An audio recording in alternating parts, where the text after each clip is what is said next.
Naniniwala ka ba na merong dulot ang power ng prayers sa pagpapakita ng apparition na ito ni Jesus Christ doon sa Naga City?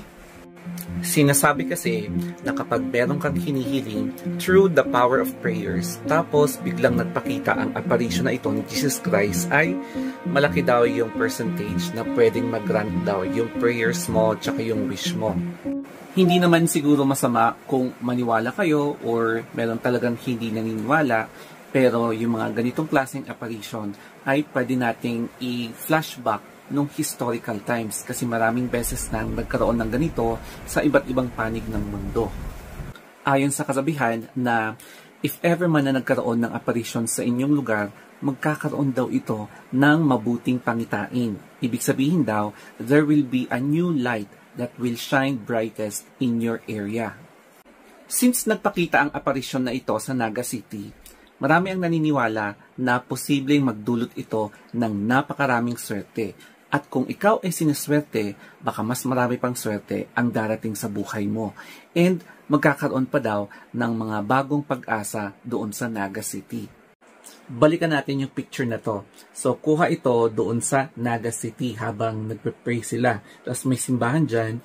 Pero makikita mo yung cloud formation na parang wala lang, di ba? Pero i-close up view natin. Let us look closer dito sa image na to. Yung cloud formation na yan, yung pag-form niya ay kakaiba, di ba?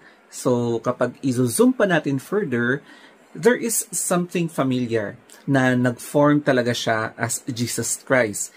And posible talaga na this is an apparition. You can correct me if I'm wrong, pero yung image kasi niya is very Jesus Christ na parang nakaganon siya, di ba?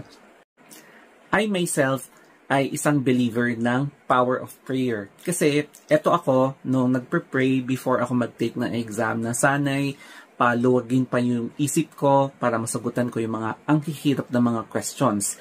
And eto yung naging outcome. So thankfully, talagang I really believe sa power ng prayer. At since pumasa na ako sa NCLEX, kung saan ako nag-exam sa Makati, pumunta ako ulit, bumalik ako sa Baguio Cathedral para magbigay ng pasasalamat sa Diyos dahil hindi ako pinabayaan.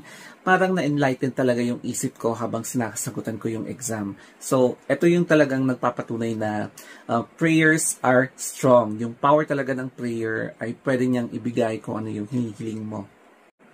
Marami din ang mga naniniwala na kapag nandoon ka sa place at the right time kung saan nagkaroon ng apparition katulad nito, ay yung wish mo daw, yung